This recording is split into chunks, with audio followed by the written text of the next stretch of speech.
สบายดีทุกคน EP นี้เราสิพาทุกคนไปเบิ่งความงามของธรรมชาติและวิถีชีวิตของชนเผ่าอาคาอยู่ถึงภูสูงเมืองหลวงน้ำทาแขวงหลวงน้ำทาบ้านน้ำยางเป็นบ้านชนเผ่าอาคาที่ใหญ่อันดับต้นๆในเมืองหลวงน้ำทาสามารถเดินทางจากตัวเมืองหลวงน้ำทามาหาบ้านน้ำยางด้วยรถจักรหรือว่ารถใหญ่เส้นทางค่อนข้างทุรกันดารเป็นทางดินแดงและขึ้นภูสูงชันจากสภาพเส้นทางเห็นให้การเดินทางของพวกเราลาช้าและมาฮอดบ้านน้ำยางตอนเวลากลางคืนเราสามารถนอนกางเต็นท์อยู่ที่บ้านชนเผ่าอาคาได้แต่ว่าเราต้องได้ขออนุญาตบ้านเพิ่นก่อน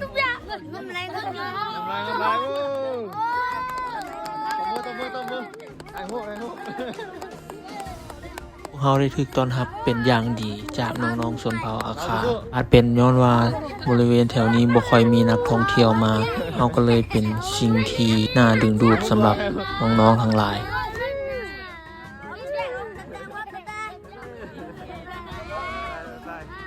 มาฮอดตอนนี้พวกเรายังบ่แน่ใจว่าจะได้นอนบ่คืนนี้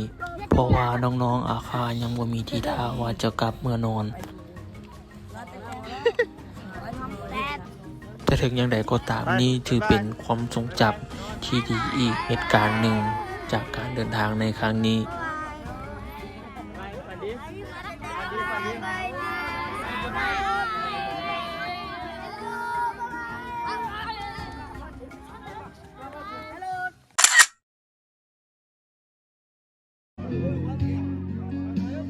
มื้อนี้พวกเราโชคดีหลาย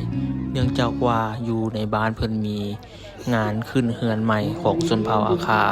เพิ่นเลยชวนพวกเรามาร่วมมากินข้าวพอดีมาลิ้นบ้านอาคารเยอะงานกินฟรี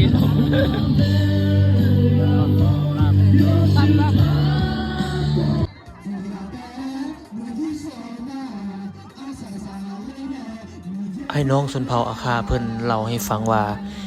หมู่บ้านอาคาเพิ่นจะช่วยกันปลูกเฮือนเนาะสมมุติว่าเฮือนหลังนึงนี่จะช่วยกันหลายๆคนทั้งหมู่บ้านมาช่วยกันปลูกแล้วภายในมื้อเดียวเลยแล้วหลังจากนั้นเพิ่นก็จัดงานกินเลี้ยงขึ้นเฮือนใหม่ภายในมื้อนั้นเลยที่ว่างานเลี้ยงเพิ่นก็จะมาแชร์กันใครมีอาหารใครมีเครื่องดื่มมีหยังก็มาร่วมกันแล้วเจ้าของเฮือนก็จะออกเป็นเครื่องดื่มเป็นเบียร์โ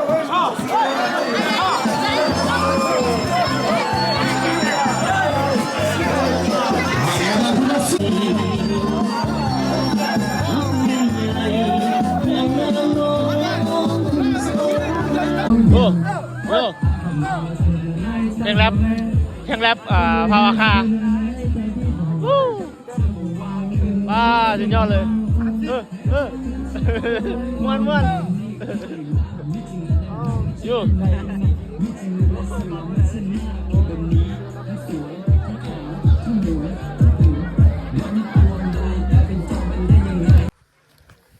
สบายตอนเช้าทุกคนตอนนี้เราอยู่ที่ บ้านอาคาอยู่รวมทาบ้านน้ำยางคือเก่าน้ำยางอันนี้กำลังนั่งผิงไฟเบิ่งขาวๆนี้โบเป็นควันไฟได้เป็นสายหมอกช่วงเช้านี้มันยังอยู่ลุ่มแล้วมันไหลขึ้นมาเทิงแล้วหมอกนี่เต็มเลยอากาศตัวนี้กับประมาณ10 องศา18 องศานิดนึงอันนี้เป็นงานเหมือนห้องนอนมุมนี้เนาะคืนนี้เป็นเดินบ้านหมอกเต็มเลยตอนนี้แนวไม่เห็นยังเลยหมอกปกคลุมตัวทุกสารทิศรถมาไปจะยางเลาะถ่ายรูปตามบ้านวิถีชีวิตของพี่น้องชนเผ่าอาคาเราช่วงตอนเช้า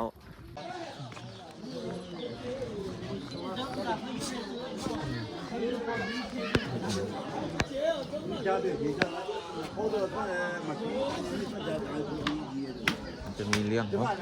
คนคือมามุงกันหลายอะไรดิเป็นอย่างไปเห็นอย่าง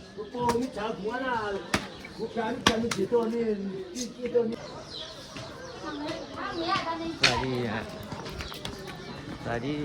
ดี หนาวเนาะ หนาว หนาวแล้ว เพื่อนเฮ็ดหยังอ่ะเพื่อนเฮ็ดหยังเพื่อนเบิ่งหยัง อันนี้อ่ะ เออ มีปัญหาในนี้นะ ปัญหา มันอะไรดินอะไรต่อเฮือนี่นี่ มันลมมันลุก มันอะไรก็จะตายเลยที่ไหนฮัตติโซฮะนะตัดสีฮะจะหน่อยตัดสีฮะ โอ้ดินเฮือนเครียดดิน มันตอนดีเฮือนี่มันดีไฟดีมานี่ใหญ่ตัดสีฮะจะหน่อยตัดสีฮะแหละ โอ้ทนายบ้านตาสีเนาะเดินยางมาเข้าทางเนี่ยเหรอผมสิไปทางไหนเลยตัวเพราะว่ามีตัวนี้ไปทางเนี่ยไปทางหน้าทางเทิงมีทางเข้ามาทางนี้ลงไปลุ่มเยอะผมไปทางนี่ไปทางกลางนี่ดีกว่าน่าจะเป็นทางลัดแล้วเราเห็นแบบนี้มาจริงเลยจิกซอกจิกแซกไป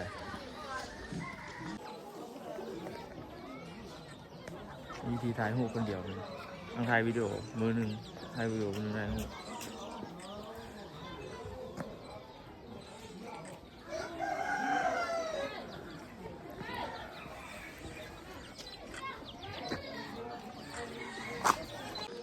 หนาวอ่ะ หนาวไรเนาะถึงไฟไม่ได้ไปลิ้นใช่ปะไปโรงเรียนปะฮะ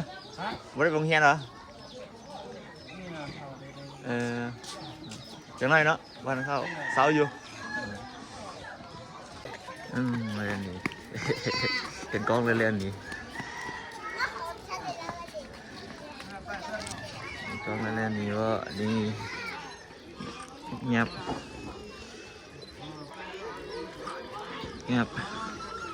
แบบมีรถได้ลงไปได้ตอกทายบ่ทัน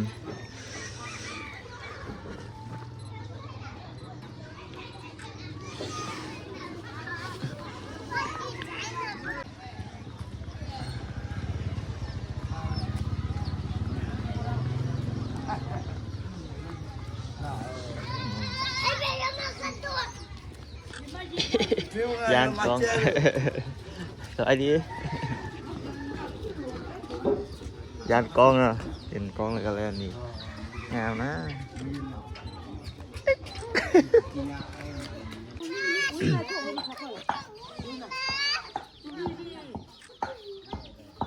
นั่งฝิ่งไฟพวกนี้บยานกล้องเลยพวกนี้ นั่งนิ่งเลยพวกนี้เนาะแบบชิวๆกล้องมาเนี่ยผมมีแลนมีลบส้มเป็นดาราได้เลยไงมานี่เนาะเห็นยังโอ้ปลูกเป้าบุตรแตกอ่ะเป้าเอามาซื้อใส่ปลูกเป้า ใส่คองามเนาะโอ้ใส่คองามด้วยนี่ ซื้อยังน้องซื้อยังหมูไปเจอ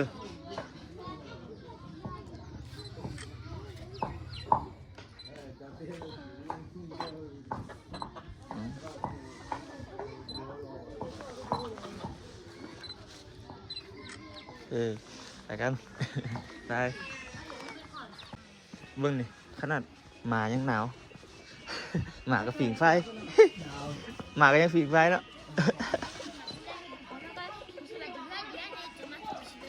มาหนาวอันยังไปต่อนี่ได้บ่มีบาสอีกว่ะทั้งลมนี่บ่มีเบิดแล้วว่ะ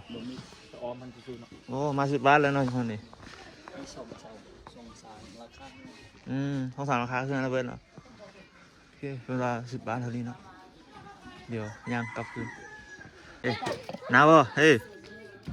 หนาวบ่ไอ้หมาแถวนี้ลายสีเนาะ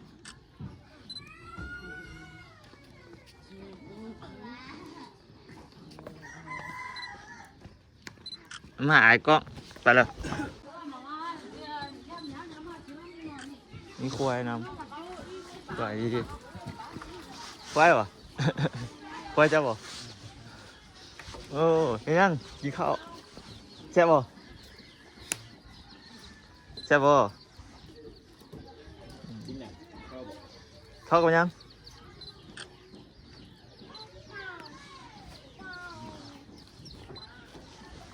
โอ้เป็นตาแซ่บแท้กินเนี่ย กินเนี่ย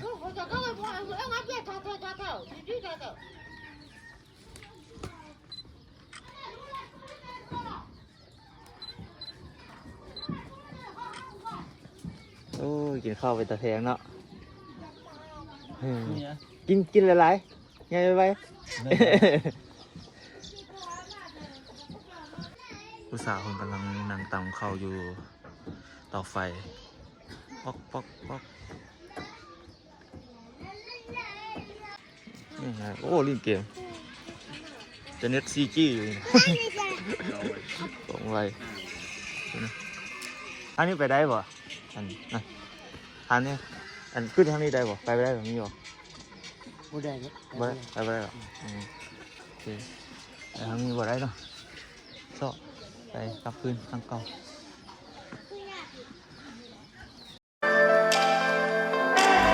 ทุกเรื่องราวที่เกิดขึ้นระหว่างทางบ่ว่าจะร้ายหรือดี